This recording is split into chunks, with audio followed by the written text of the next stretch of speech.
ಧರ್ಮವನ್ನೇ ಇಬ್ಬಾಗ ಮಾಡಿಸಿದ ಗುರು ಪಿತಾಮಹ ಭೀಷ್ಮರಿಗೆ ನಮೋ ನಮಃ. ಈ ಕುರು ಸಭಾಂಗಣದಲ್ಲಿ ಕುರು ಕೇಸರಿಯಂತೆ ಕಂಗೊಳಿಸುತ್ತಿರುವ ಆಚಾರ್ಯ ದ್ರೋಣರಿಗೆ ನಮೋ ನಮಃ. ಸಕಲ ವೇದಾಂತ ಸಾಗರ, ವಿದ್ವಾಶಕ್ತಿಯ ಸುಂದರ, ಮಮತೆಯ ಮಂದಿರ ಚಿಕ್ಕಪ್ಪ ವಿದ್ರಮಹಾಶಯರಿಗೆ ನಮೋ ನಮಃ. ಧಮನಿ ಧಮನಿಗಳಲ್ಲಿ ಒಂದೇ ಪವಿತ್ರವಾದ ರಕ್ತವನ್ನು ಹಂಚಿಕೊಂಡು ಹುಟ್ಟಿರುವ ನನ್ನ ಬೆನ್ನಿಗೆ ಭಿನ್ನಲವಾಗಿ ನಿಂತಿರುವ ಪ್ರಿಯ ಸಹೋದರ ದುಶ್ಯಾಸನ, ಸದಾ ನನ್ನ ಹಿತವನ್ನೇ ಬಯಸುತ್ತಿರುವ ಭಾವ ಸಿಂಧುರಾಜ, ಕೆಚ್ಚದೆ ಕಟ್ಟಾಳು ಈ ಕೌರವೇಶ್ವರ ಕಣ್ಮಣಿ ಅಂಗಾಲಿಪ ಕರ್ಣ, ಪ್ರಜ್ವಲಿಸಿ ಉರಿಯುತ್ತಿರುವ ಧಾವಾಗ್ನಿಗೆ ಆರ್ಕ್ಯವನ್ನು ಎಳೆದು ಸದಾ ನನ್ನ ಹಿತವನ್ನೇ ಬಯಸುತ್ತಿರುವ ನನ್ನ ಸೋದರ ಮಾವ ಚಕರಿ. ಇಂತಹ ರತ್ನಗಳು ಈ ಗುರುರಾಜ ಲಕ್ಷ್ಮೀಮಣಿಯ ಮುಖದಲ್ಲಿ ರಾರಾಜಿಸುತ್ತಿರುವಾಗ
ಒಂದು ವಿಚಿತ್ರವಾದ ವೃತ್ತಾಂತವನ್ನು ಕೇಳಿದ್ರ ರಾಜ್ಯ ಕೋಶಾದಿಗಳನ್ನು ಕಳೆದುಕೊಂಡು ಸೈನ್ಯ ಸಹಾಯವಿಲ್ಲದೆ ಆ ಕೃಷ್ಣನನ್ನೇ ನಂಬಿಕೊಂಡಿರುವ ಪಾಂಡವರು ನಾಚಿಕೆ ಇಲ್ಲದೆ ಅರ್ಧ ರಾಜ್ಯವನ್ನು ಕೇಳಿದರಂತೆ.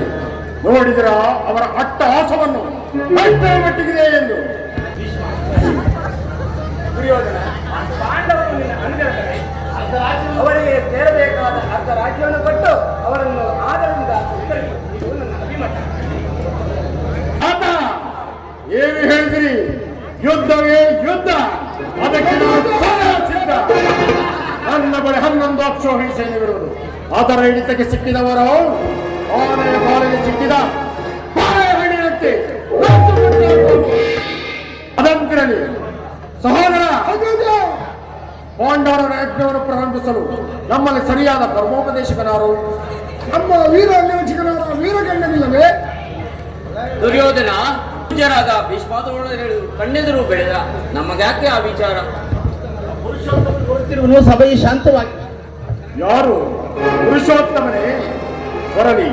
ರಾಜಾದಿರಾಜ ಪುರುಷ ಶ್ರೇಷ್ಠ ನಾನಿರುವಲ್ಲಿ ಆ ದನ ಕಾಯುವ ಕಲ್ಲನು ಪುರುಷೋತ್ತಮನೇ.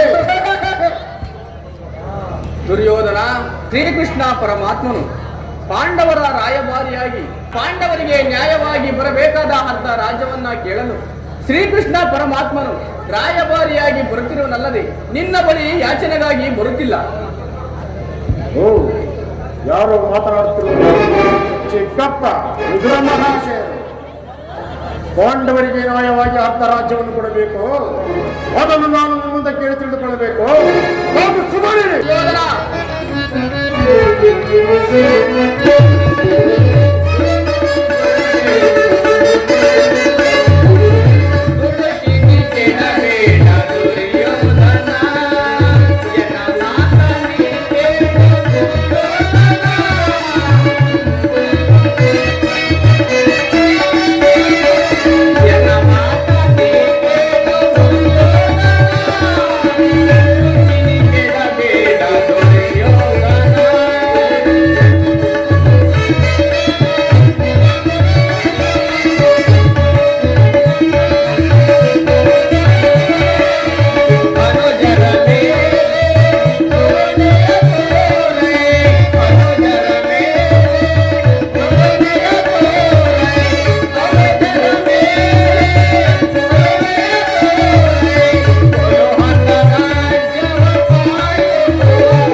ದುರ್ಯೋಧನ, ಬಲವಂತನಾದ ನಿನಗೆ ನ್ಯಾಯವೋ ಅಧೀನವು ಅಥವಾ ನ್ಯಾಯಕ್ಕೆ ಸರ್ವರೋ ಅಧೀನರು? ದುರ್ಯೋಧನ, ರೋಗಿಗೆ ಅಪತ್ಯವು ರುಚಿಸುವಂತೆ ಪಥ್ಯವು ಎಂದಿಗೂ ರುಚಿಸುವುದಿಲ್ಲ. ದುರ್ಯೋಧನ, ಅಧಿಕಾರ ಮತದಿಂದ ನಿನ್ನ ಬುದ್ಧಿಯು ವಿಕಲ್ಪವಾಗಿರುವುದು.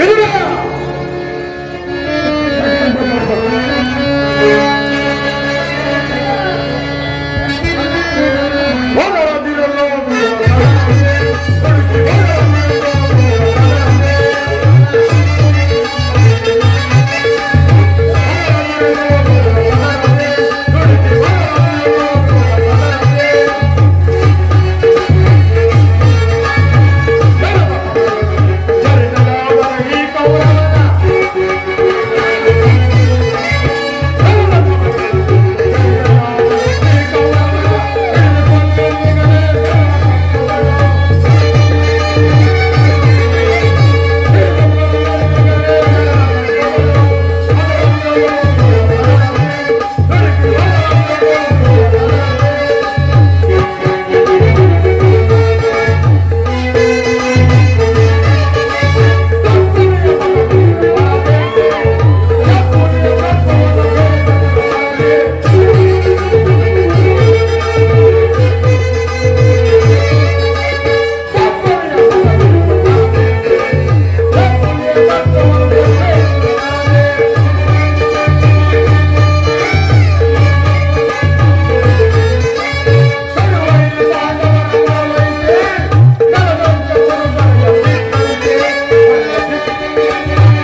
ಓರ್ವ ದಾಸಿ ಪುತ್ರನ ನೀತಿ ವಚನಗಳು ಅನಾವಶ್ಯಕ. ಹಿರಿಯವನು ಪೂಜ್ಯನು ಎಂದು ಸುಮ್ಮನಿದ್ದ ಮಾತ್ರಕ್ಕೆ ರಾಜಸ್ಥಾನವೆಂಬ ಗೌರವವನ್ನು ಮರೆತು ಮಾತನಾಡುತ್ತಿರುವನು. ಈ ಕೂಡಲೇ ಈ ವಿದುರನನ್ನು ಸಭೆಯಿಂದ ಆಚೆಗೆ ದೂಡಿಬಿಡು.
ಪರಿಪುಷ್ಟರಾಗಿ ಬೇರೆ ನೀನು ನಮ್ಮಣ್ಣನ ವಿರುದ್ಧವೇ ಮಾತನಾಡುವೆಯ?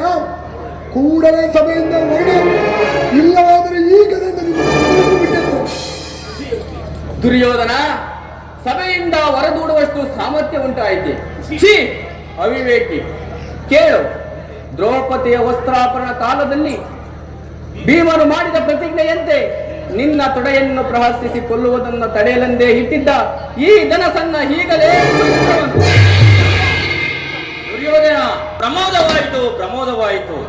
ದುರ್ಯೋಧನ, ವಿದುರನು ಈ 3 ಲೋಕವನ್ನೇ ಜಯಿಸುವುದಾಯಿತು. ವಿದುರನನ್ನು ಅಪಾಸ್ಯಕ್ಕೀಡು ಮಾಡಿ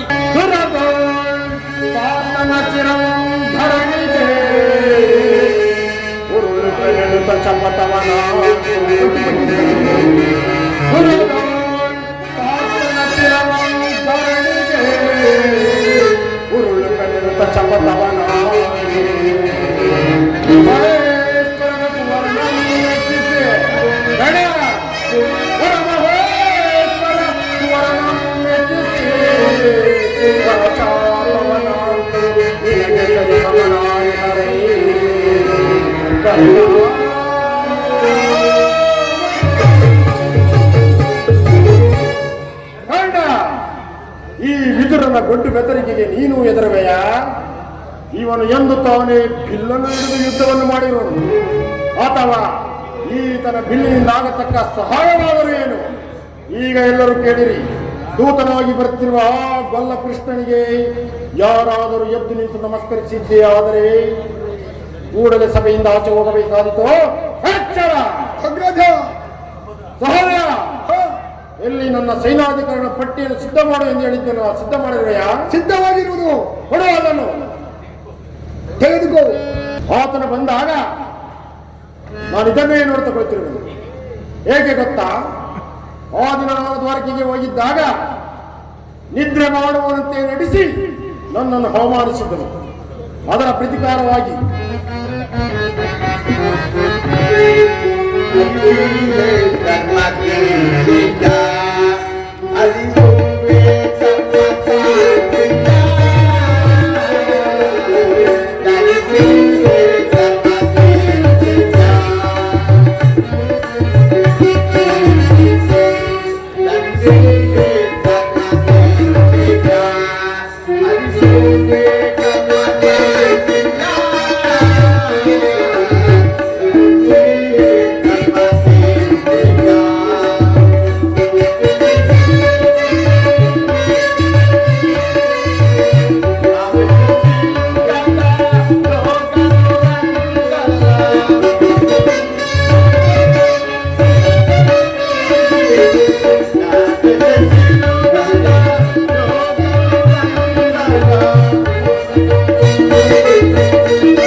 ನಿಂತು ನಮಸ್ಕರಿಸುತ್ತಿರುವಾಗ ಆ ದುರ್ಯೋಧನನು ಕಣ್ಣೆತ್ತಿಯೂ ಸಹ ನೋಡ್ತಿಲ್ಲವಿಲ್ಲ. ಹಿರಲಿ ಯೋಗಮಾಯೆ ಜಾಗೃತಳಾಗು, ಆ ತಾನಾಗಿಯೇ ಬಂದು ನಮಸ್ಕರಿಸುವಂತೆ ಮಾಡುವನು. ಯೋಗಮಾಯೆ ಜಾಗೃತಳಾಗು.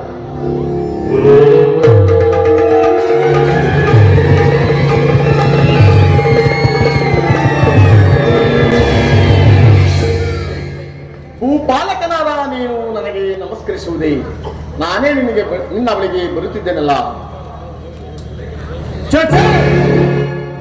ಕೃಷ್ಣ, ನೀನು ಬಂದಿರುವುದು ದೂತನಾಗಿ. ನಿನ್ನಲ್ಲಿ ದೂತ ಲಕ್ಷಣಗಳು ಇವೆಯೋ ಇಲ್ಲವೆಂದು ಪರೀಕ್ಷಿಸಿದ ಮಾತ್ರಕ್ಕೆ ನಾನು ನಿನ್ನ ಕಾಲಿಗೆ ನಮಸ್ಕರಿಸಿದೆಂದು ಹೆಮ್ಮೆಗೊಳ್ಳಬೇಡ. ಆ ಒಂದು ವೇಳೆ ನಾನು ನಮಸ್ಕರಿಸಿದ್ದೆ ಆದರೆ ಈ ಹಣ್ಣ ಕೊಡುವ ಭೂಮಾತೆಗೆ ತಿಳಿ. ಕೃಷ್ಣ, ಬಂದದ್ದಾಯಿತು ಪಾಂಡವರ ರಾಯಭಾರಿ. ಬಾ, ನೀನು ನಮ್ಮ ಅತಿಥಿ, ಈ ಪೀಠದಲ್ಲಿ ಕುಳಿತುಕೋ.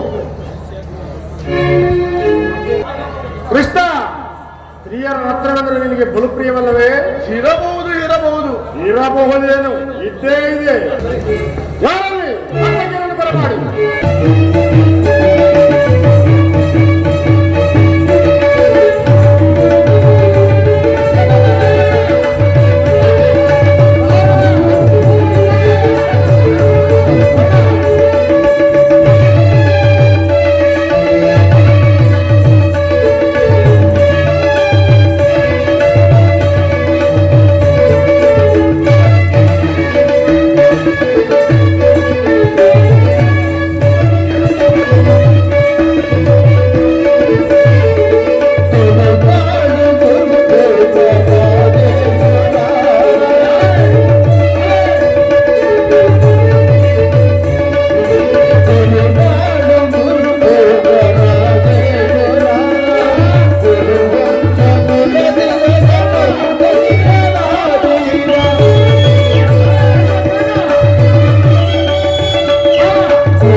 ಜಗವನ್ನೆಲ್ಲ ಮರಳುಗಳಿಪ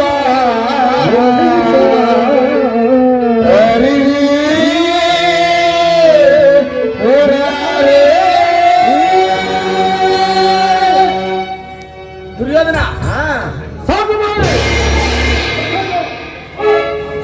ಏನ್ ಹೇಳಿದ್ರಿ? ಮತ್ತೊಮ್ಮೆ ಹೇಳಿ.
ಆಚಾರ್ಯರಿ, ಕುರುವೃದ್ಧರೇ, ಕೌರವ ಪಕ್ಷೇರಿ, ನಾನಿಂದು ಪಾಂಡವರ ರಾಯಭಾರಿಯಾಗಿ ಬಂದಿದ್ದೀನಿ.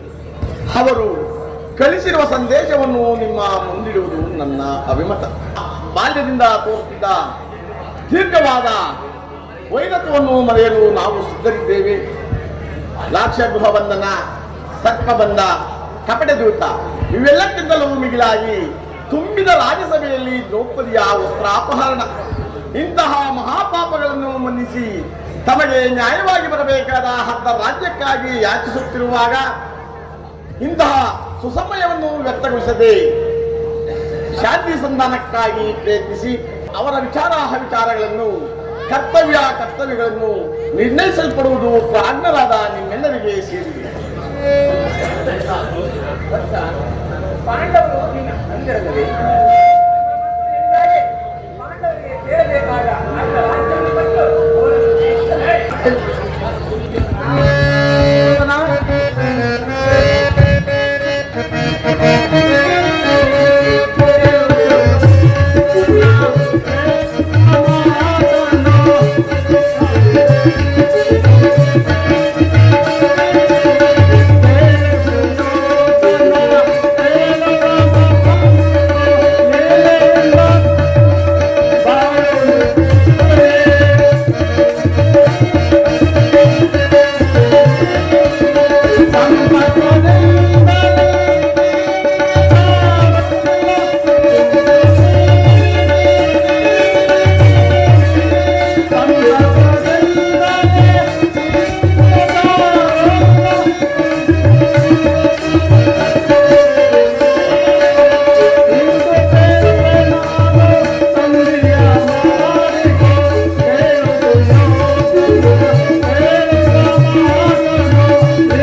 ಸುಯೋಧನ, ಕುರು ಪಿತಾಮಹರ ಉದ್ದೇಶವು ನನ್ನ ಅಭಿಪ್ರಾಯವು ಒಂದೇ ಆಗಿರುವುದು. ಪಾಂಡವರೇನು ಅನ್ಯರಲ್ಲ, ಸುಮ್ಮನೆ ಯುದ್ಧ ಮಾಡುವುದರಿಂದ ಫಲವೇನು? ದುರಾಭಿಮಾನವನ್ನು ಬಿಟ್ಟು ಪಾಂಡವರೊಡಗೂಡಿ ಸುಖದಿಂದ ದರೆಯಲ್ಲಾಳು. ಇದೇ ನನ್ನ ಅಭಿಮತ. ದುರ್ಯೋಧನ, ಓ, ಯಾರು ಮಾತನಾಡುತ್ತಿರುವುದು? ಚಿಕ್ಕಪ್ಪ, ವಿದುರ ಮಹಾಶಯರು. ನೀ ಉಪದೇಶ ಮಾಡುವಲ್ಲಿ ನೀವು ಒಬ್ಬರು, ನಡೆಯಲಿ ನಿಮ್ಮ ಹರಣ್ಯರೋಧನ. ದುರ್ಯೋಧನ, ಹೌದು, ನಮ್ಮದು ಹರಣ್ಯರೋಧವೇ. ಏಕೆಂದರೆ ನಿನ್ನಂತವರಿಗೆ ಉಪದೇಶ ಮಾಡಬಾರದೆಂದು ಹಿರಿಯರು ಹೇಳಿದ್ದಾರೆ. ಆದರೆ ಏನು ಮಾಡುವುದು? ಕೆಡುವರನ್ನ ಕಂಡಾಗ ಉಪದೇಶ ಮಾಡುವುದು ನಮ್ಮಂತ ಹಿರಿಯರಾದ ಕರ್ತವ್ಯ. ದುರ್ಯೋಧನ, ಸಾಮ್ರಾಜ್ಯವನ್ನೆಲ್ಲ ನೀನೇ ಅನುಭವಿಸು. ನಿನಗೆ ಇಚ್ಛೆ ಇದ್ದಷ್ಟು ಪಾಂಡವರಿಗೆ ಭೂಮಿಯನ್ನ ಕೊಡು. ಚಿಕ್ಕಪ್ಪ, ಈ ನೀತಿ ವಾಕ್ಯಗಳನ್ನು ಆ ಪಾಂಡವರಿಗೆ ಹೇಳಲಿಲ್ಲಬೇಕೆ? ನಿನ್ನದಾಗಲಿ ಕೃಷ್ಣನಿಗಾಗಲಿ ನನ್ನಬ್ಬನಲ್ಲೇ ದೋಷವು. ಆ ಪಾಂಡವರು ನಿರ್ದೋಷಿಗಳು. ಕುಂತಿ ಪುತ್ರ ಪಕ್ಷಪಾತಿಯಾದ ನೀವು ನಿಮ್ಮ ಸ್ವಭಾವಕ್ಕೆ ಸರಿಯಾದದನ್ನೇ ಹೇಳಿದಿರಿ. ಇನ್ನು ಮಹಾನುಭಾವನಾದ ಕೃಷ್ಣನು ಬಹು ಶ್ಲಾಘನೀಯವಾಗಿಯೇ ಅವರ ದೂತತ್ವವನ್ನು ಮುಗಿಸಿದರು. ನಿನ್ನ ಮರಳು ಮಾತುಗಳಿಗೆ ಒಡಂಬಡುವ ಬುದ್ಧಿಹೀನನಲ್ಲ, ಈ ಛಲದಂಕಮಲ್ಲ. ಇದು ಶುದ್ಧ ಕ್ಷತ್ರಿಯ ರಕ್ತ. ಸ್ವಾಭಿಮಾನ ಶೂನ್ಯತೆ ಕೊಳಕು ನೀರಲ್ಲ ಕೃಷ್ಣ, ಕೊಳಕು ನೀರಲ್ಲ. ದುರ್ಯೋಧನ, ಇಷ್ಟೊಂದು ಅಪಮಾನವೇ? ಇದು ನಿನ್ನ ದುರಾಗ್ರಹದ, ದುರಾಶಯದ ದುರಾಭಿಮಾನ ವಿಚಾರ ಮಾಡು ಕೌರವೇಶ್ವರ. ವಾಕ್ಪಟವನ್ನು ಏನಂದೆ?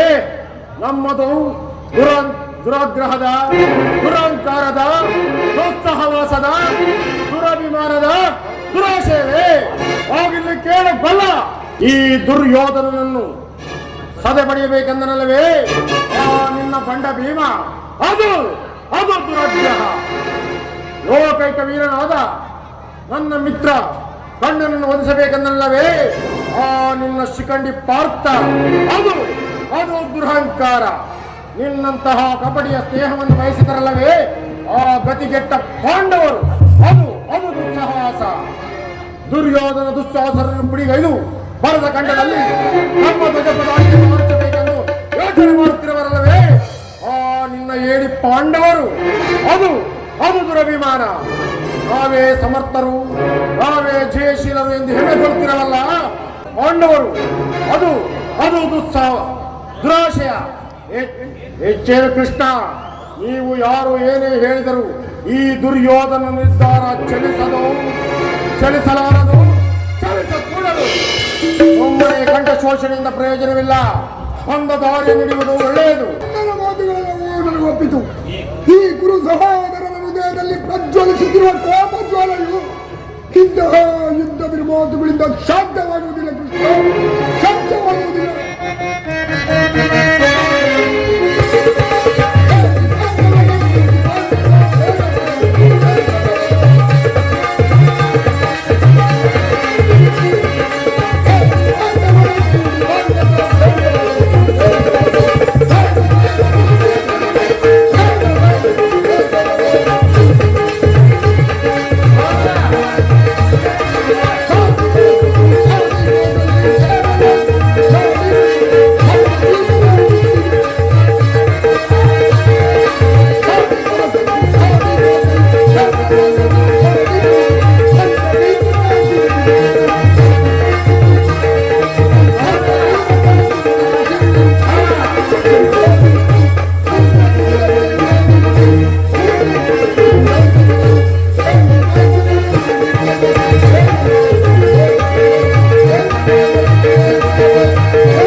ನಿನ್ನಂತಹ ಗುರು ಸಹೋದರ ಪಾಂಡವನ ಸಮುದ್ರವನ್ನು ಕಳಕಿ ಬಿಡಬಲ್ಲ ಈ ಗಂಡು ಗಲಿಗಳು ನಾನೆಂದು ತಿಳಿ ಬಾರಿಗೂ ಸಂಜೆಯ ನೆಪದಿಂದ ಪ್ರತಿಷ್ಠೆಯನ್ನು ತೋರುತ್ತಿರುವ ಈ ನಿನ್ನ ಪುಣ್ಯದ ಹಿಂದಿಗೆ ಕೊನೆಯಾಗಲಿ. ಹೋಗು ಕೃಷ್ಣ, ಹೋಗು, ಸಮರವೇ ಸಿದ್ಧ.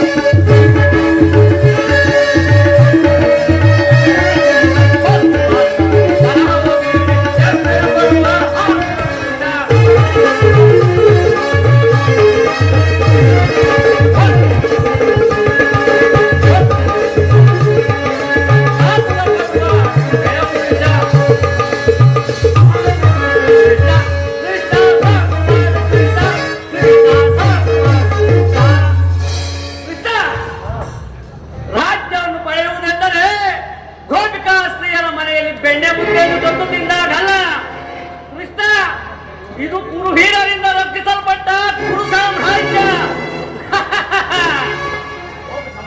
ಹೋ ಕೃಷ್ಣ, ಹೋಗು ಕೃಷ್ಣ, ಸಮರವೇ ಸಿದ್ಧ, ಹೋಗು. ದುರ್ಯೋಧನ ದುಶ್ಯಾಸನ ಅಭಿಮತವೇ ನನ್ನ ಅಭಿಮತ. ಆ ನನ್ನ ಪರಮವೇರಿ ಅರ್ಜುನನ ಮೇಲೆ ಹಾಗೆ ತೀರದ ಹೊರೆತು ಈ ರಾಜನಿಗೆ ಕೃಷ್ಣನವು ರುಚಿಸುವುದಿಲ್ಲ. ರಾಜೇಂದ್ರ ಕೃಷ್ಣ ಅಧಸಾಗರಿಯಾಗಿ ಅಧರಾಜದ ನೆಪವೇ ಸ್ವತಸಾಧನೆಗಾಗಿ ಅಧರಾಜದ ನೆಪವೇ ಸೂಟನಾದರೂ ಏಕೋ ದಾಸನಾರೋ ಮುಂದೆ ಬರುವುದು ಘೋರ ಸಮರ.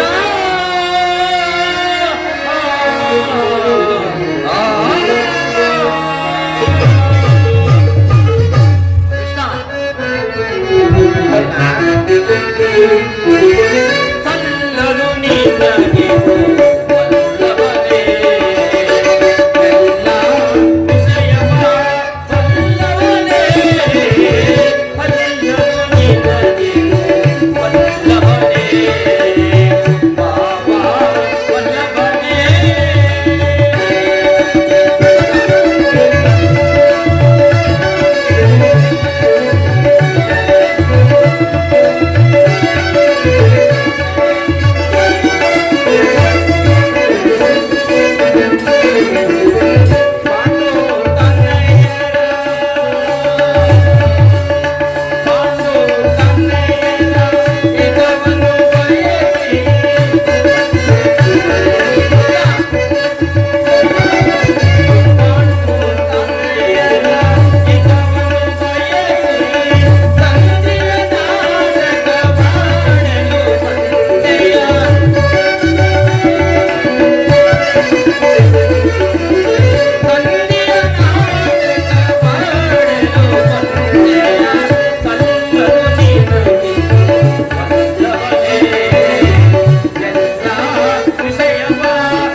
ಸಂಧಿಯ ಅಂತಿಮ ಕಾಲದಲ್ಲಿ ಶಾಂತಿಯನ್ನು ಬಯಸುವುದು ಈ ವೃದ್ಧರಿಗೆ ಸ್ವಾಭಾವಿಕವಾದದ್ದು, ನಮ್ಮಂತ ಕ್ಷತ್ರಿಯ ವೀರರಿಗಲ್ಲ.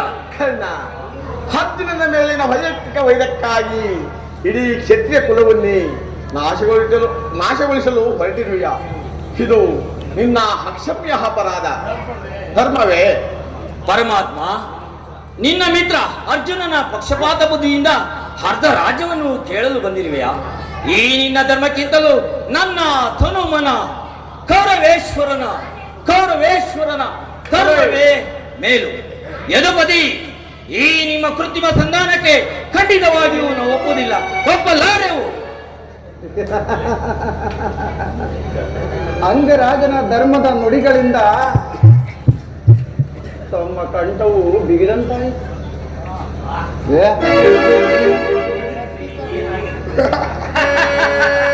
ಓಹೋ, ಬೇರೆ ಮೀರಿತು. ಮೊದನ್ಮತ್ತರಾದ ಇವರುಗಳೊಡನೆ ಮಾತನಾಡುವುದು ಅನುಚಿತ. ಒಂದು ಮಾತನ್ನು ಕೇಳು ಸುಯೋಧನ. ಭಾರತ ಭೂಮಿ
ನಿನ್ನ ಗುರು ಹಿರಿಯರನ್ನು ಬಂಧು ಬಾಂಧವರನ್ನು ಒಂದು ಸಾರಿ ದೃಷ್ಟಿಸಿ ನೋಡು.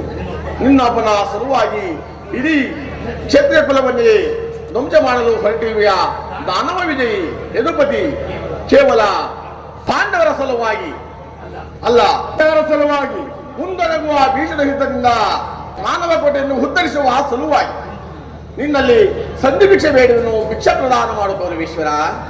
ಇದರಲ್ಲಿ ನನ್ನ ಅಪರಾಧವೇನು? ಇದು ರಾಜ, ಪಾಂಡವರು ಜೂಜಾಡಿ ಸಕಲ ರಾಜ್ಯ ಸಂಪತ್ತನ್ನು ಕಳೆದುಕೊಂಡಿದ್ದು ನನ್ನ ತಪ್ಪೇ, ಅಥವಾ ಸತ್ಯ ಪರಿಪಾಲನೆಗಾಗಿ ಅರಣ್ಯ ವಾಸವನ್ನು ಮಾಡಿತು ಅಧರ್ಮದ ಕಾರ್ಯವೋ? ಹೇಳು ವಾಸುದೇವ, ಈ ವಿಸ್ತಾರವಾದ ಸಾಮ್ರಾಜ್ಯವನ್ನು ಶಾಸನ ಮಾಡಲು ಈ ದುರ್ಯೋಧನ ಹೊರತು ಮತ್ತಾರಿಗೂ ಸಾಧ್ಯವಿಲ್ಲ. ಪಾಂಡವರು ಪಾಂಡವರು ಪಾಂಡವರು ಛತ್ರ ಧರ್ಮವಿಹುದೇ ಆ 7 ಪಾಂಡವರಲ್ಲಿ, ಛತ್ರ ಧರ್ಮವಿಹುದೇ ಆ 7 ಪಾಂಡವರಲ್ಲಿ ರೂಢಿಯವರೆಂದು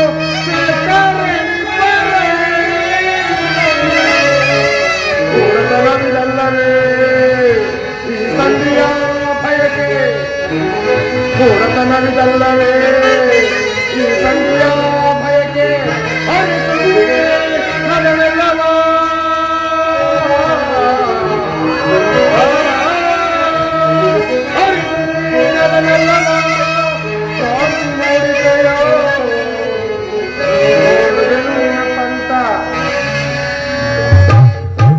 ಪಾಂಡವರ ಭಿಕ್ಷಾವೃತ್ತಿಯೇ ಯೋಗ್ಯವಾದ ಜೀವನ. ಧರ್ಮ ಬೀರುಗಳಾದ ಅವರ ಕೈಯಲ್ಲಿ ಈ ವಿಫಲವಾದ ಸಾಮ್ರಾಜ್ಯವನ್ನು ಒಪ್ಪಿಸುವ ಅಪಮಾನ ನನ್ನಿಂದಾಗದು. ಯುದ್ಧದ ಭಯವನ್ನು ತೋರುವೆಯ ಜನಾರ್ದನ? ಯುದ್ಧವು ಕ್ಷತ್ರಿಯನ ಧರ್ಮ, ಅರ್ಥ, ಕಾಮ, ಮೋಕ್ಷ, ಜೀವನ ಹೇಕ ಮಾತ್ರ ಧ್ಯೇಯ. ಯುದ್ಧದ ಸಲುವಾಗಿ ಕ್ಷತ್ರಿಯನೆಂದಿಗೂ ಭಯಪಡುವುದಿಲ್ಲ, ಭಯಪಡಲಾರನು. ಸ್ಥಿರನಾದ ದುರ್ಯೋಧನ, ನಿನ್ನ ಅಭಿಷ್ಟವು ಸಿದ್ಧವಾದರೆ ಅಗತ್ಯವಾಗಿ ಅದನ್ನೇ ಹೊಂದಿವೆ. ಆದರೆ ಇದು ನಿನ್ನ ಹಿತವಲ್ಲ. ಚಕ್ರದಲ್ಲಿ ಕುಂದಿಗಾದ ಭಂಗ, ವಿಷಪ್ರಾಶಾನ, ಸರ್ಪಬಂಧ ಇವೆಲ್ಲಕ್ಕಿಂತಲೂ ಮಿಗಿಲಾಗಿ ತುಂಬಿದ ರಾಜ್ಯಸಭೆಯಲ್ಲಿ ದ್ರೌಪದಿಯ ವಸ್ತ್ರಾಪಹರಣ ಇಂತಹ ಮಹಾಪಾಪಗಳನ್ನು ಮನಿಸಿ ಭೀಷ್ಮ ದ್ರೋಣಾದಿಗಳು ಜನರ ಮಾತನ್ನು ನಿರಾಕರಿಸಿ ಅನ್ಯಾಚರಣೆಯಲ್ಲಿ ತೊಡಗಿರುವ ನಿಮಗೆ ಶ್ರೇಯಸ್ಸು ಎಂದಿಗೂ ಲಭಿಸದು.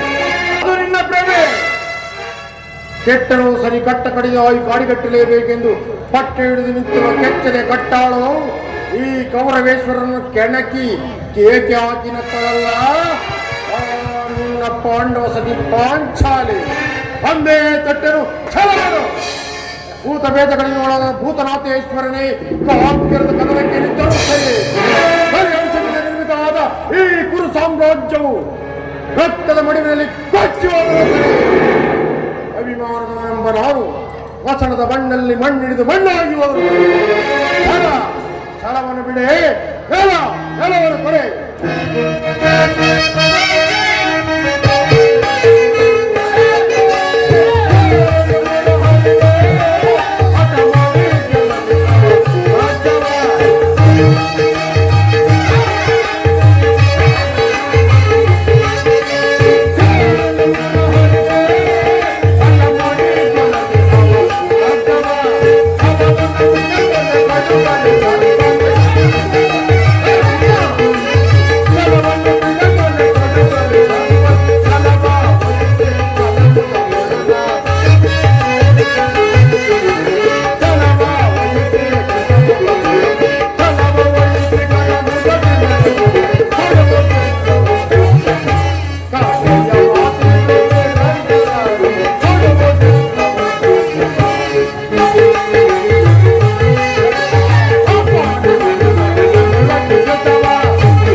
ಕೃಷ್ಣ, ಪಾಂಡವರು ರಾಜ್ಯವನ್ನು ಬಯಸುವುದಾದರೆ ಅದು ದೊರಕುವುದು ಶಸ್ತ್ರಾಸ್ತ್ರಗಳ ಸ್ಪರ್ಶ ಸ್ಪಂದನದಲ್ಲಿ, ವೀರಧಿಕರ ಘೋಷದಲ್ಲಿ. ಸಂಧಾನದೊಂದಿಗೂ ರಾಜ್ಯ ದೊರಕದು. ಛಲತೊಟ್ಟು ಮಾಡುವೆ ಯೋದ್ಧ, ಕಡಿ ಸತ್ತರೆ ಸಾಯುಜ್ಯ, ಬದುಕಿದರೆ ಅಖಂಡ ಸಾಮ್ರಾಜ್ಯ.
ಕಳಂಕ ಸ್ವರೂಪನೇ. ದುರ್ಯೋಧನ, ಈ ನಿನ್ನ ವರ್ತನೆ ಅಕ್ಷಮ್ಯ ಅಪರಾಧ. ಅಪರಾಧಕ್ಕೆ ಶಿಕ್ಷೆ ಅದನ್ನು ತಾವೇ ನಿರ್ಣಯಿಸಬೇಕು. ಇದನ್ನು ಯಾರು ನಿರ್ಣಯಿಸಬೇಕಾಗಿಲ್ಲ, ನಾವೇ ನಿರ್ಣಯಿಸಿ ಆಗಿದೆ. ನಾವೇ ನಿರ್ಣಯಿಸಿ ಸಲಹೆ ಇಟ್ಟಾಗಿದೆ. ಯಾರಿಗೆ? ಇನ್ನಾರಿಗೆ? ಸಾರ್ವಭೌಮನಿಗೆ. ಏನೆಂದು? ನನ್ನ ಬಾಯಿಂದ ಕೇಳುವ ಬದಲು ಸಾರ್ವಭೌಮ ನಮ್ಮ ಮಾನವರು ಇನ್ನೊಂದು ಉಚಿತ ರೀತಿಯಲ್ಲಿ ಬೀಳ್ಕೊಳ್ಬೇಕೆಂದು ಸಲಹೆ ಇಟ್ಟಿದ್ದರು. ಓಹೋ, ಶಕುನಿ ಮಾವನವರ ಸಲಹೆಯಿಂದ ಮೇಲೆ ಅದು ಅದ್ಭುತವಾಗಿಯೇ ಇರಬೇಕು. ಹೌದು. ನಿಮ್ಮ ಅದ್ಭುತ ರಾಯಭಾರಕ್ಕೆ ಅದ್ಭುತ ಸತ್ಕಾರವೇ. ನಿಮ್ಮ ಅದ್ಭುತ ಸತ್ಕಾರವನ್ನು ಅದ್ಭುತವಾಗಿಯೇ ಸ್ವೀಕರಿಸುವೆನು. ಸ್ವೀಕರಿಸು ಕೃಷ್ಣ, ಸ್ವೀಕರಿಸು. ಈ ಕಳ್ಳನನ್ನು ಬಂಧಿಸಿ. ಅದನ್ನು ಬಂಧಿಸುವಿರೋ ಮಂದಮತಗಳಿರ. ನಿನ್ನನ್ನು ನಿನ್ನ ಅಂಗಾಂಗಗಳನ್ನು ಬಂಧಿಸಿ ನಿನಗೆ ತಕ್ಕ ಬುದ್ಧಿಯನ್ನು ಕಲಿಸುವೆನು. ಅದು ನಿಮ್ಮಿಂದಾಗದು. ಬಟ್ಟೆಯಿಂದ ಬೆಂಕಿಯನ್ನು, ಬಾಸಣಿಗೆಯಿಂದ ಗಾಳಿಯನ್ನು, ಮರಳಿನಿಂದ ಸಾಗರವನ್ನು ಬಂಧಿಸಲು ಯತ್ನಿಸುವಿರಾ? ಅದು ನಿಮ್ಮಿಂದಾಗದು. ಈಗ ಬಂಧಿಸಿ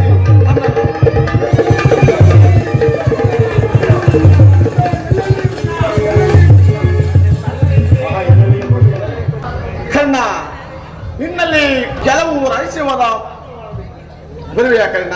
ಹಾಗೆ